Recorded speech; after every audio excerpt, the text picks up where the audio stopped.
Hello, मेरा नाम विकास है और आज मैं आपके सामने क्लास 9th की न्यू बुक का चैप्टर 2 लेकर के आऊँ, जिसमें हम बेसिक से सारा समझेंगे। पहले बेसिक समझेंगे, फिर हम एक्सरसाइज की तरफ चलेंगे। तो चलिए, हमारे चैप्टर का नाम है introduction to linear polynomial. Linear मतलब जिसकी हाईएस्ट पावर कितनी होती है, 1। तो आगे बढ़ने से पहले हमें कुछ की टर्म्स के बारे में समझ लेना चाहिए कि उनका मतलब क्या होता है। जैसे सबसे पहले हमारे पास आता है प्यारे बच्चों वेरिएबल। क्या आता है? वेरिएबल। तो वेरिएबल क्या होता है? तो आप हमेशा याद रखना, ऐसे जिनकी वैल्यू चेंज हो जाती है वो सारे वेरिएबल कहलाते हैं। इट मीन्स ऑल अल्फ़ाबेट, जितने भी हमारे अल्फ़ाबेट हैं ये सारे वेरिएबल हैं, क्योंकि इन अल्फ़ाबेट्स की वैल्यू क्या होती है? चेंज हो जाती है। एक्स की कभी कुछ हो जाएगी, कभी वाई की कुछ हो जाएगी, कभी जेड की कुछ हो जाएगी। फिर आता है कॉन्स्टेंट। देखो नाम में ही है सब कुछ छुपा हुआ। जैसे हिंदी में कहते हैं चर, इसे कहते हैं अचर। 1 2 3 ऑल नंबर्स, जितने भी नंबर्स हैं उनकी वैल्यू कभी भी चेंज नहीं होती, इसलिए वो क्या कहलाते हैं? कांस्टेंट। कांस्टेंट का मतलब क्या होता है? स्थिर, जिसमें कभी कोई बदलाव ना आए, तो वो क्या कहलाता है?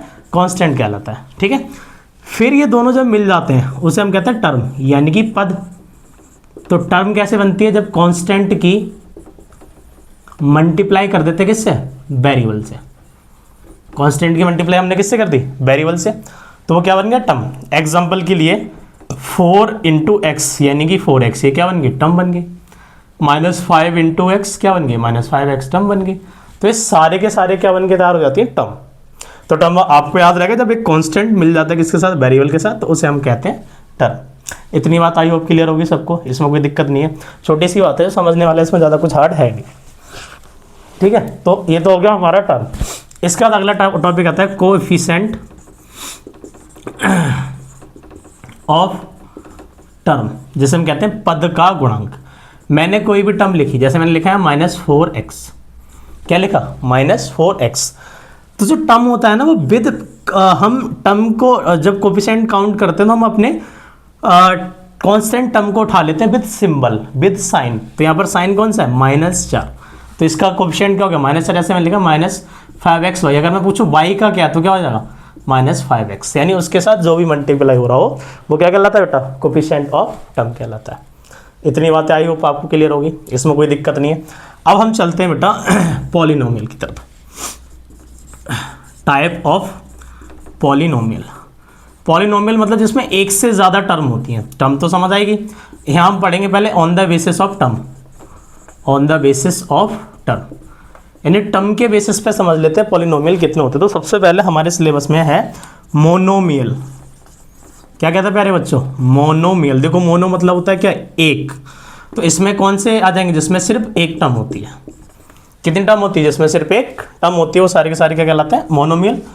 दूसरा आ जाता है बायनोमियल। क्या आता है? बायनोमियल। जैसे कि -5x + y -3x + 2। देखा ना कितनी टर्म आ गई?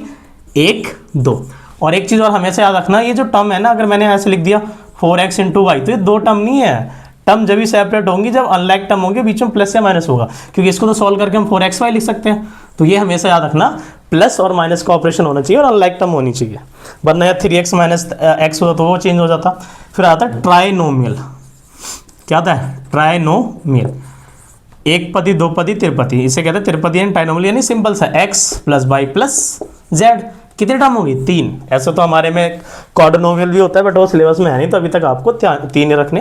अगर कहीं 3 से ज़्यादा टर्म आ जाती है पॉलिनोमियल कहलाता है। ठीक है। अब ये तो हो गया किसके ब्याह पे? On the basis of term. एक बेसिस और लेके चल लेते हैं हम। कौन सा भैया बताओ? चलेंगे तो वो है on the basis of power. Basis of power यानी अगर मैं पावर के बेसिस पे समझाऊं तो कितने तरीके के होते हैं प्यारे बच्चों? पावर के बेसिस पे ही होते हैं हमारे। ये भी लगभग 3 होते ज़्यादा, लेकिन अभी हमें 3 पढ़ने हैं। सबसे पहले होता है लीनियर पॉलिनोमियल। लीनियर पॉलिनोमियल यानी टर्म के अंदर कोई टर्म लिखी, जैसे मैंने लिखा 4x + 3। इसमें हाईएस्ट पावर देखो, क्या देखो इसमें हाईएस्ट पावर कितनी है? 1। तो हाईएस्ट पावर को हमेशा कंसिडर किया जाता है, तो जिसकी हाईएस्ट पावर क्या होगी? 1 होगी, वो कहलाएंगे लीनियर पॉलिनोमियल यानी रैखिक बहुपद। क्या कहलाते हैं? रैखिक बहुपद। यानी जिनकी हाईएस्ट पावर कितनी होगी? 1, तो वो कहलाएंगे हमारे रैखिक बहुपद। इतनी बात क्लियर है। फिर आ जाते हैं हम सेकंड पे। किस पे आते हैं? सेकंड पे, जिसे कहते हैं क्वाड्रिक पॉलिनोमियल। है ना। क्वाड्रिक मतलब दो, जिनकी हाईएस्ट पावर कितनी होनी चाहिए, जिनकी हाईएस्ट पावर हो जाती है दो, पावर कितनी हाईएस्ट दो, उसे कहते हैं क्वाड्रिक। और एक होता है क्यूबिक, क्यूबिक जिसकी हाईएस्ट पावर कितनी हो जाएगी 3। तो लीनियर को हिंदी में रैखिक, क्वाड्रिक को हिंदी में कहते हैं द्विघात, और क्यूबिक को तो नाम से ही पता चल रहा है त्रिघात। ठीक है, क्या कहेंगे, त्रिघात कहेंगे। तो अगर आज के बाद आपसे अगर मैं इंट्रोडक्शन में पूछूं कि बताओ भाई पॉलिनोमियल के बारे में, अगर तुम्हें कुछ समझना हो तो पॉलिनोमियल के बारे में हमने सबसे पहले देखा वेरिएबल क्या होता है, यानी अचर, अचर पद, इनके बारे में समझा। फिर देखा पॉलिनोमियल कितने तरीके के होते हैं, हमने पावर को भी समझा, पावर क्या होती है, हाईएस्ट पावर जो होती है उसके व्याप पे देखा जाता है 3 तरीके के हमारे सिलेबस में देखे, लीनियर, क्वाड्रिक और क्यूबिक। और भी होते हैं लेकिन हमारे सिलेबस को यहीं तक रोका गया है। तो ये तो हो गया हमारा पूरा का पूरा पॉलिनोमियल के बारे में सारी चीज़ें कि भैया इतनी इतनी चीज़ें हमने देख ली। यहाँ तक कोई दिक्कत हो तो बताओ, वरना फिर हम चलेंगे प्यारे बच्चों किसकी तरफ, एक्सरसाइज की तरफ। एक बार फिर से रिकॉल करो अच्छे से, वेरिएबल ऑल अल्फ़ाबेट्स जिनकी वैल्यू चेंज हो जाती है, कांस्टेंट जिनकी वैल्यू चेंज नहीं होती है, जैसे ऑल नंबर्स, टर्म, जब एक कांस्टेंट वेरिएबल आपस में मिल जाता है तो टर्म बना देते हैं। कोफिशिएंट ऑफ टर्म क्या होता है, जो कांस्टेंट मल्टीप्लाई हो रहा है टर्म में वो कोफिशिएंट ऑफ टर्म कहलाता है। क्लियर है। फिर टाइप्स ऑफ पॉलिनोमियल देखा हमने on the basis of term, term के बेस पे कितने होते हैं 3, मोनो, बायो, ट्रायो, होते और भी है लेकिन हमारे सिलेबस में 3 है। मोनो मतलब एक टर्म होगी, बायो मतलब 2 टर्म होगी, ट्रायो मतलब 3 टर्म होगी। इसी तरह देखा हमने देखा on the basis of power, घात के आधार पर। तो पहले लीनियर जिनकी हाईएस्ट पावर 1 होती है, क्वाड्रिक जिनकी हाईएस्ट पावर 2 होती है, क्यूबिक जिनकी हाईएस्ट पावर 3 होती है। चलिए इसी के साथ हम थोड़ा अपनी एक्सरसाइज की तरफ बढ़ते हैं।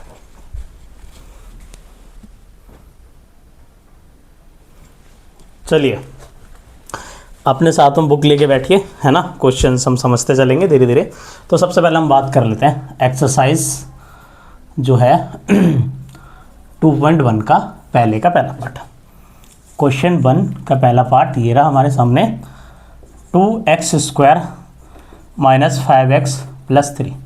क्वेश्चन क्या कह रहा है, क्वेश्चन कह रहा है find the degree of the following polynomial. मैंने किसकी बात करी थी, डिग्री यानी पावर। तो डिग्री किसको लिया जाता है, हाईएस्ट पावर, और यहाँ पर हाईएस्ट पावर प्यारे बच्चों कितनी 2। तो इसका आंसर क्या हो जाएगा 2।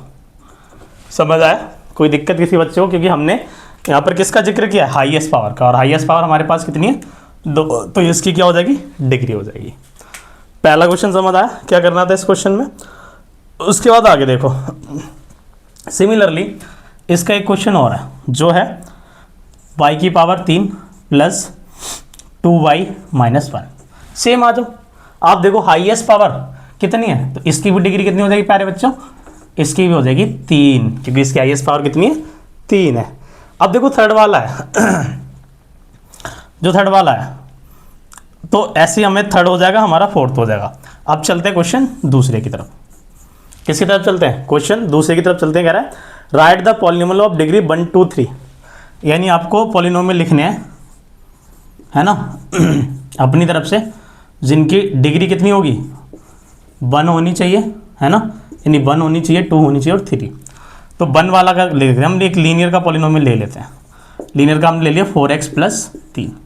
फिर एक बायो का ले लो, बायो का ले लिया, बायनोमियल का हमने ले लिया 2x² + 4। ऐसे 3 वाला ट्राइनोमियल का ले लिया, ट्राइनोमियल अपनी तरफ से लेना है, कोई दिक्कत थोड़ी है। ट्राइनोमियल का ले लिया 3x³ + 3x + 4। कितना समझ आया, ये हो गया हमारा क्वेश्चन नंबर 2। क्योंकि इसने क्या बोला था, इसने बोला था कि अपनी तरफ से आप 3 पॉलिनोमियल लिखो जिनकी डिग्री 1 होनी चाहिए, 2 होनी चाहिए, 3 होनी चाहिए और 4 होनी चाहिए। तो आपको फर्स्ट और सेकंड क्वेश्चन में कोई दिक्कत तो नहीं है। सेकंड में क्या बोला कि पॉलिनोमियल लिखो 3 जिनकी डिग्री पहले में 1 होनी चाहिए, दूसरे में 2, तीसरे में 3। तो 1, 2 और 3। क्लियर है इतनी बात। अब क्वेश्चन नंबर 3 देखो। क्वेश्चन 3 क्या कहता है, क्वेश्चन 3 में कह रहा है what are the coefficient of x² और x³। हमारे पास एक दे रखा है x की power 4 - 3x² 3x³ + 6x² - 2x + 7। तो इन्होंने कहा कि भैया आप इसमें कोफिशिएंट बताओ किस किस का x² का। तो सबसे पहले हम लिख लेते हैं कोफिशिएंट ऑफ x²। अब ध्यान से देखो x² पे जाना है, x² वाली टर्म हमारे पास कहाँ है, x² वाली टर्म हमारे पास ये है। तो मैंने क्या बताया था, जब भी हम कोई कोफिशिएंट लिखते हैं यानी जब भी हम कोई कोफिशिएंट लिखते हैं तो विद साइन उठाते हैं, तो यहाँ साइन किसका प्लस का, तो क्या जाएगा 6। ऐसे ही कोफिशिएंट ऑफ एक्स क्यूब वाला कहाँ जाएगा प्यारे बच्चों, ये पूरा जाएगा, है ना। तो इसमें क्या तुम्हारा -3 है। तो ये था क्वेश्चन तीसरा, कितना आसान है। कोफिशिएंट पहले पूछा एक्स स्क्वायर का, हमने एक्स स्क्वायर का बता दिया, फिर कोफिशिएंट पूछा एक्स की पावर 3 का यानी क्यूब का, तो वही बता दिया। क्वेश्चन 4 देख लो इसी बात पे। क्वेश्चन 4 कह रहा है what is the coefficient of Z in the polynomial. ये भी बहुत आसान है। क्वेश्चन है 4z³ + 5z² - 11। इसमें उन्होंने बोला है what is the coefficient of Z in the polynomial. Z, तो देखो कोफिशिएंट ऑफ जेड का पता करना है हमें। किसका पता करना है, कोफिशिएंट ऑफ जेड। लेकिन जेड तो कहीं है ही नहीं। देखो ये जेड क्यूब है, जेड स्क्वायर, तो इसका क्या हो जाएगा 0 हो जाएगा। क्या हो जाएगा 0। याद रखना क्यों 0 हुआ, क्योंकि ये जेड क्यूब है ना, कि हमसे जेड स्क्वायर या जेड क्यूब का नहीं पूछा, सिर्फ जेड का पूछा है, और जेड तो पूरे टर्म में है ही नहीं कहीं, तो इसीलिए हमारा कोफिशिएंट क्या हो गया, जेड बराबर क्या हो जाएगा 0। अब चल लेते हैं क्वेश्चन 5 पे। क्वेश्चन 5 में कह रहा है what is the constant term of the polynomial. बहुत आसान है, 9x³ + 5x² -8x -10। इसमें बोला है कि भैया कोफिशिएंट टर्म बताओ। कोफिशिएंट मतलब जिसके साथ कोई वेरिएबल ना हो। तो हमें पता है हमें कौन सी टर्म पूछनी है, कांस्टेंट टर्म पूछी हमसे। कांस्टेंट, सॉरी कोफिशिएंट बोल दिया था, जल्दबाजी में हो जाता, जल्दबाजी नहीं मतलब थोड़ा हो जाता है, आपको भी पता होगा। कांस्टेंट क्या समझा था, कांस्टेंट के साथ क्या होगा, सिर्फ नंबर होगा। और ध्यान से देखो जब भी हम कोई टर्म उठाते हैं कैसे उठाते हैं, विद साइन, तो यहां से क्या आ जाएगा -10। तो समझ आइए पूरी एक्सरसाइज। 5 क्वेश्चन थे छोटे छोटे, 2 मिनट में हमने कर लिए। सबसे पहले हमसे पूछा प्यारे बच्चों डिग्री बताओ, तो आई होप सबको डिग्री समझ आई होगी, डिग्री बताई होगी आप सबने दोनों की। तीसरे में पूछा आपसे -9 है, उसमें 0 हो जाएगी, फिर है 4z - 3, इसमें 1 हो जाएगी। ऐसे दूसरे में आपको पॉलिनोमियल लिखने थे 3 जिनकी डिग्री 1 2 3 होनी चाहिए, वो भी मैंने लिख दी है। लीनियर में ये हो गया, बायो में ये हो गया, ट्रायो में ये हो गया। फिर क्वेश्चन तीसरा आया, तीसरे में हमसे पूछा x² x³ के कोफिशिएंट बताओ। ऐसे क्वेश्चन 4 में हमसे z का पूछा, z था ही नहीं तो 0 हो जाएगा। फिर 5 में, ठीक है। तो ये हो गई हमारी पूरी एक्सरसाइज 2.1। इतना क्लियर है। अगर कोई दिक्कत हो कमेंट्स में आप बताना, मैं पर्सनली आपका डाउट सॉल्व करूँगा, कोई भी दिक्कत नहीं होगी। चलिए अब चलते हम 2.2 की तरफ।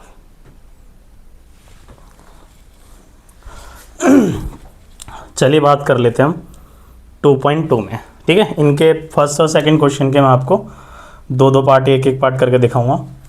क्वेश्चन पहला है जिसमें बोल रहा है कि find the value of linear polynomial. हमारे पास एक पॉलिनोमियल है, क्या प्यारे बच्चों, पॉलिनोमियल है जो है 5x - 3।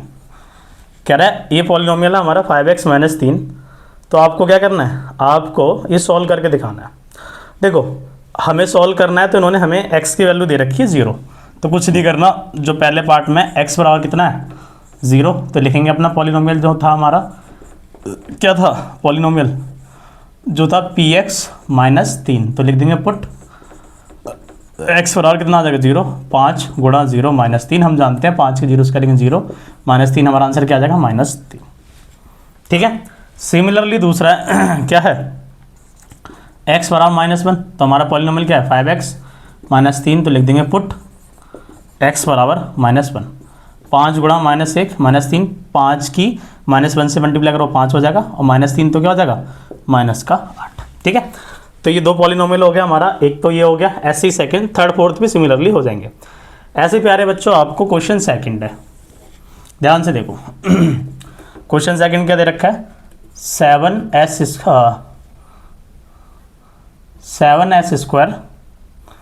-4s + 6, ये है, ठीक है।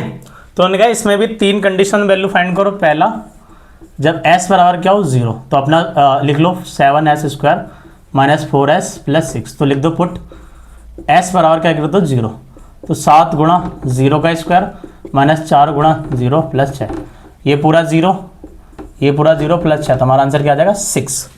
सिमिलरली प्यारे बच्चों हम इसका क्या कर लेंगे, इसका इसके सेकंड पार्ट को भी s की जगह -3 पुट कर देंगे।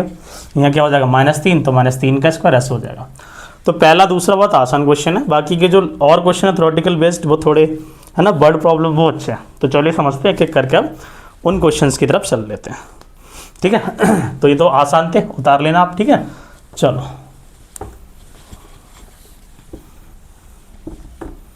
अब चलते हैं क्वेश्चन नंबर 3, जो थोड़े से हमारे अच्छे लेवल के क्वेश्चन हैं। मतलब इतने ज़्यादा भी नहीं है, मतलब आसान है, बहुत ईजी से समझ आ जाएंगे। पहले के 8वीं की जो बुक आती थी ना, चेंज होने से पहले, उसके क्वेश्चन हैं उसी तरीके के क्वेश्चन है। The present age of Salil's mother is 3 times the Salil present age, यानी जो सलील की मम्मी है, किसकी मम्मी है? सलील की जो मम्मी है, मान के चलो ये सलील है, सलील है, कौन है? सलील। तो अगर इनकी एज x है तो इनकी जो मदर है ना, उनकी एज क्या हो जाएगी बेटा? इसके 3 गुना है, क्या? 3x हो जाएगी। क्वेश्चन समझ आया? क्या बोला कि जो सलील की एज है वो उसकी एज अपनी मम्मी के कितने हैं? 1/3 है, या फिर ऐसे कह लो सलील की मम्मी की सलील की 3 गुने है। 5 साल बाद, यानी 5 साल बाद इन दोनों लोगों की एज का सम जो कितना होता है? 70 होता है। तो इनकी एज बताओ, तो ऐसे लिखेंगे, लेट सलील प्रेजेंट एज, क्या मान लिया हमने? मान लिया x ईयर्स, ठीक है। फिर लिखेंगे देन सलील्स मदर प्रेजेंट एज। अब देखो ध्यान से देखो, क्या बोला है? 3 गुना है मदर की, तो क्या हो जाएगी? 3x ईयर्स, ठीक है। आफ्टर 5 ईयर, कितने? आफ्टर 5 ईयर देयर एज, यानी 5 साल बाद उनकी एज कितनी होगी? बहुत आसान है। देखो अगर बिफोर जाए तो माइनस करना, और आफ्टर जाए तो क्या करना? प्लस। ये क्वेश्चन में याद रखना जरूरी हो जाता है। तो सलील की एज क्या हो जाएगी? सलील क्या हो जाएगा? 3 साल बाद, यानी x + 3। सलील्स मदर क्या हो जाएगी? सलील की मदर की एज क्या हो जाएगी? सलील्स मदर की एज क्या हो जाएगी इनकी? तो हो जाएगी 3x, 5 साल हुआ था, सॉरी 5 साल है, 3x + 5 ईयर, ठीक है। तो अकॉर्डिंग टू क्वेश्चन में क्या चले कि दोनों का सम कितना हो गया? 70 साल हो गया। तो सलील्स एज प्लस सलील्स मदर एज बराबर 70। तो ये हो गया x + 5, और ये हो गया 3x + 5 बराबर 70। इन दोनों को देखो, ये दोनों हैं तो ये कितना हो जाएगा? 4x, ये 5 और 5 क्या हो गया? प्लस का 10 बराबर 70, ठीक है। ये प्लस का तो जाके माइनस में, तो 4x बराबर 70 - 10, 4x 70 में 10 कितना? 60, ठीक है। तो x की वैल्यू क्या जाएगी? 60/4, चूँकि काट के कितना आ गया? 15। तो x बराबर कितना आ गई? 15 लेंगे। देयरफॉर सलील प्रेजेंट एज, सलील की प्रेजेंट एज कितनी है? x थी, x ईयर्स, तो यानी कितनी होगी? 15 ईयर, ठीक है। फिर लिखेंगे Salil's mother's present age, Salil's mother present age तो क्या थी? वो 3 गुनी थी ना, 3x, तो 3 गुणा x की वैल्यू कितनी आ गई? 15, यानी 45 ईयर्स, ठीक है। तो ये दोनों लोगों की एज आ गई, सलील की भी एज आ गई और सलील की मम्मी की भी एज आ गई।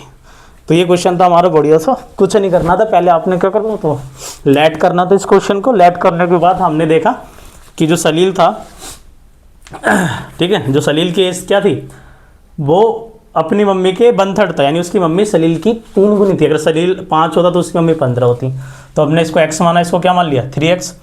तो इनको x माना, 3x माना, और बोला 5 साल बाद उनकी एज जो है, यानी 5 साल बाद जा रहे हैं, याद रखना। आफ्टर के लिए प्लस करते हैं, बिफोर के लिए माइनस करते हैं। तो 5 साल बाद इसकी एज इतनी हो जाएगी, और मदर की एज वो हो जाएगी, ठीक है। फिर क्या काम करा? बोला कि दोनों का सम, एज का सम 70 आ रहा है, तो 70 पुट कर दिया। यहाँ से x और 3x 4x, 5 और 5 10, ये प्लस का था, उधर जाके माइनस में सॉल्व करे, आ गया।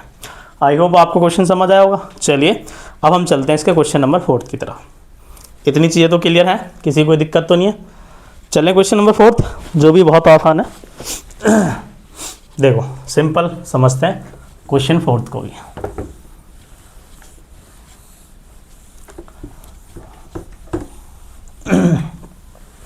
क्वेश्चन 4 क्या कहता है? क्वेश्चन देखते हैं 4, कौन सा नंबर देखते हैं? क्वेश्चन नंबर 4 देखते हैं। कहता है the difference two positive integer 63, the ratio of the integers two integers is 2/5, find two integers. यानी उनका जो रेशियो दे रखा है वो क्या है 2/5 है। तो सबसे लिखेंगे, पहले लिखेंगे let the smaller integers, smaller integers, ठीक है। कितना देर क्या मान लिया x, तो हम जानते हैं बिगर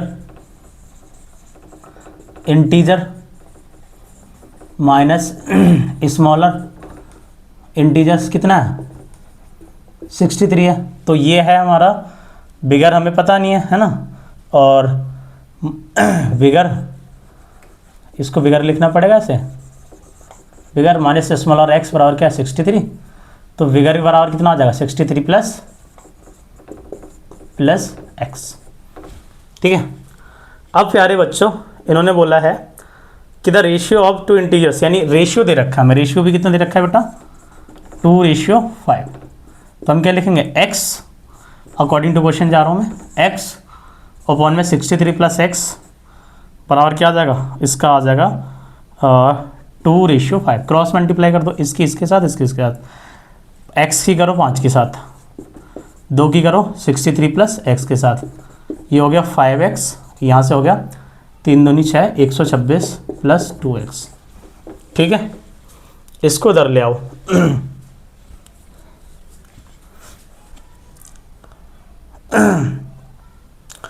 ठीक है।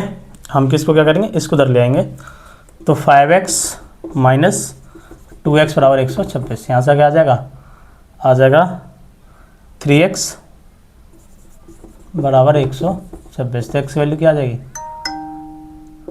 126 बटे में 3, 3 चौक 12, 3 दूनी 6, x बराबर कितना आ जाएगा 42। तो स्मॉलर कितना हो गया, स्मॉलर इंटीजर्स हमारा क्या था 42 आ गया, क्यों x था, तो कितना आ गया वो x था, तो हमारा कितना आ गया 42। अब हम किसकी बात करेंगे, बिगर की, बिगर की क्या जगह 63 प्लस x, तो 63 प्लस 42 कितना आ जाएगा 3 2 5 और 6 4 10, 105। चेक करना हो तो 105 में से क्या कर माइनस कर दो 42, 5 में से 3 गए 63। तो ये हमारे दोनों क्वेश्चंस हो गए, ठीक है। मतलब पूरा हो गया हमारा स्मॉलर इंटीजर्स क्या होगा और बिगर इंटीजर्स क्या होगा। देखो हमने स्मॉल को एक्स कंसीडर कर लिया।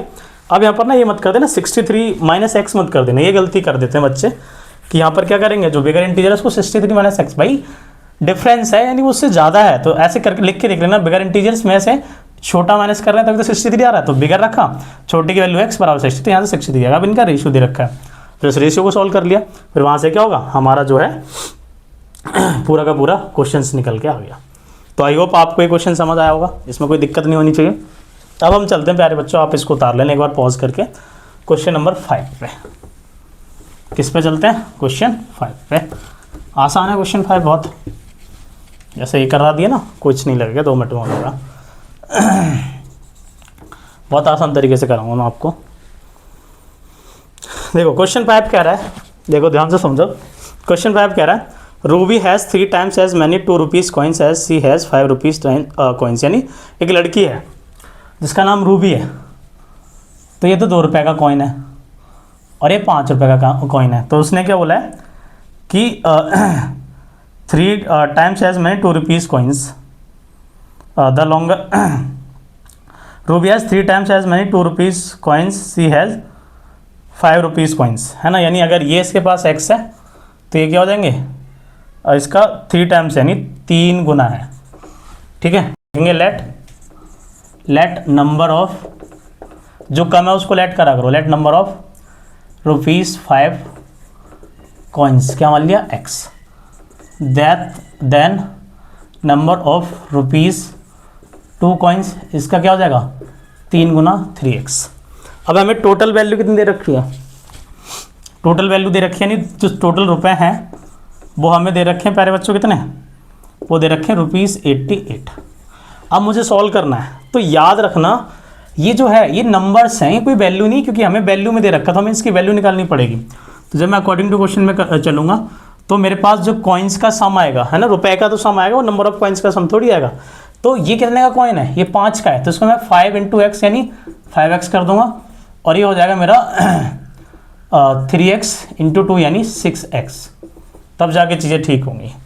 तो देखो मेरे पास सबसे पहले कौन सा है, x गुणा 5 यानी 5 का हो गया, प्लस 3x है ना, 3x × 2 बराबर 88। तो यहाँ से आ जाएगा ये 5x, यहाँ से आ जाएगा ये क्या 6x बराबर 88, 6 5 11x बराबर 88। तो x की वैल्यू क्या आ जाएगी, 88 बटे में 11 काट के आ गया 8, तो x बराबर कितना आ गया 88।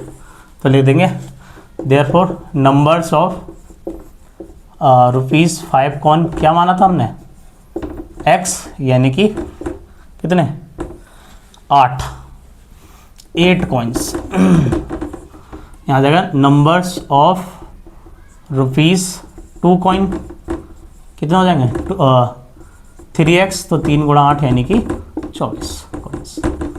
आ गया ना बहुत आसान तरीके से, बस आपको थोड़ा सा ये समझना था। ये लैट किया है, ये कॉइन्स की संख्या लैट की है, यानी कि कितने रुपए, क्योंकि आपको ये रुपए दे रखा है। अगर यहाँ की कॉइन्स की संख्या होती, टोटल नंबर ऑफ कॉइन्स होते, तो हमें ये करने की जरूरत नहीं पड़ती। तो अगर ये हमें रुपए में दे रखा है तो हमें इसको भी रुपए में चेंज करना पड़ेगा। बस ये है समझना था, यही बस एक मेन पॉइंट है इस क्वेश्चन में। और बाकी तो 2 मिनट के अंदर तुमने देखा ना कैसे क्वेश्चन खत्म हो गया। इसको भी उतार लेना अच्छे से, कोई दिक्कत हो तो बताना। चलिए अब चलते हैं क्वेश्चन नंबर 6 पे। देखो क्वेश्चन नंबर 6 है हमारे पास, ठीक है। क्वेश्चन नंबर 6 कह रहा है कि a farmer cuts a 300 feet fence into 2 pieces of different size, the longer piece is 4 times the shorter piece. यानी बड़ा साइज जो है, यानी ऐसे मान के चलो टोटल पाइप था 300 फीट का, 300 फीट का था, उसके 2 टुकड़े कर दिए, एक ये और एक ये। तो अगर छोटा x है तो इसका 2 × 4 × 4x हो गया, क्वेश्चन खत्म। अब तो कुछ भी नहीं है, ठीक है। देखें, let the length of shorter piece क्या हो गया x, लिखेंगे देन द लेंथ ऑफ, उसके बाद क्या है लॉन्गर पीस, लॉन्गर पीस, ये क्या हो गया इसका 4 गुना। टोटल लेंथ कितनी है, टोटल लेंथ हमें पता है कितनी है 300 फीट, ठीक है।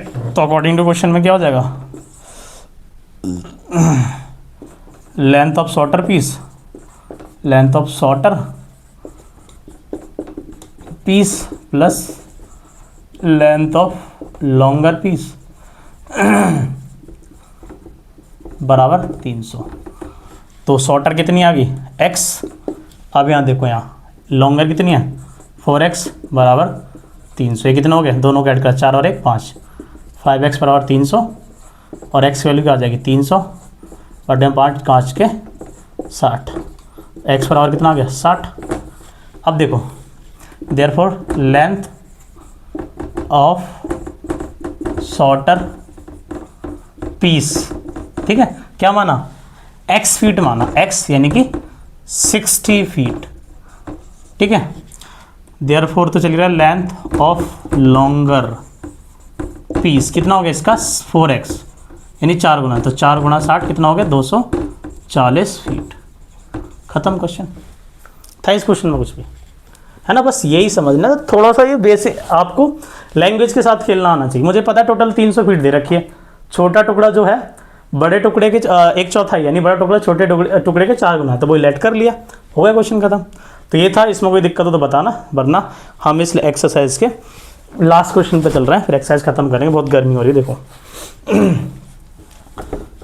गरीब लोग हैं भाई, एसी नहीं है, पंखा बंद हो रखा है, सारे खिड़की बंद है, आवाज़ बाहर की ना, इसलिए गर्मी थोड़ी ज़्यादा लग रही है। तबीयत भी खराब है बहुत, लेकिन रुकना नहीं चाहिए, काम नहीं रुकना चाहिए।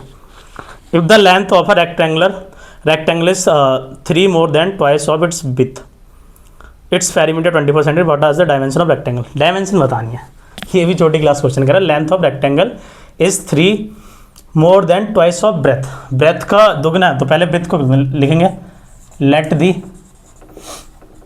विड्थ ऑफ रेक्टेंगल क्या मान लिया मैंने, मान के चलो मैंने मान ली x सेंटीमीटर, क्योंकि डायमेंशन सेंटीमीटर में दे रखी है।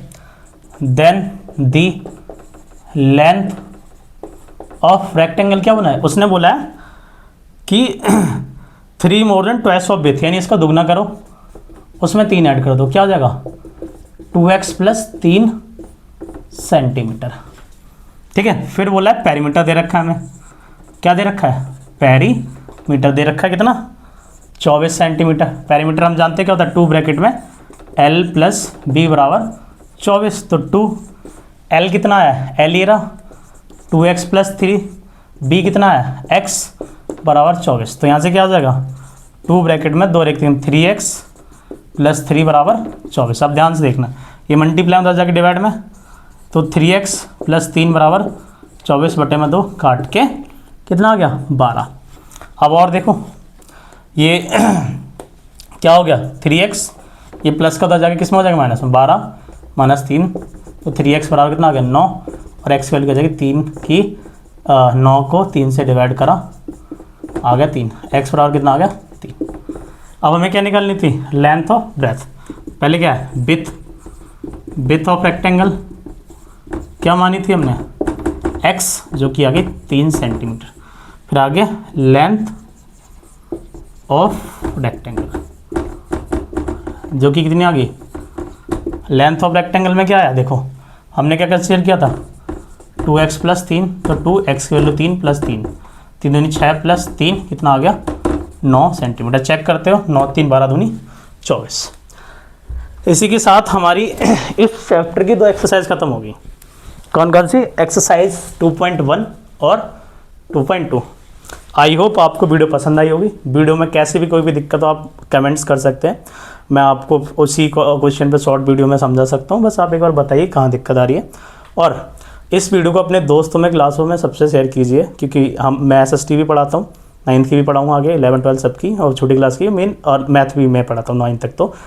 तो आपको पूरा सपोर्ट मिलेगा, जो 100% क्वालिटी कंटेंट मिलेगा। बस आपको क्या करना है, सपोर्ट करना है, चैनल को सब्सक्राइब करना है, वीडियो को लाइक करना है, कमेंट्स करना है, अपना फेवरेट पार्ट बताना है, और मोस्ट इंपॉर्टेंट थिंग ध्यान रखिए, पढ़ते रहिए, और कोई भी दिक्कत हो तो इसके लिए हम बैठ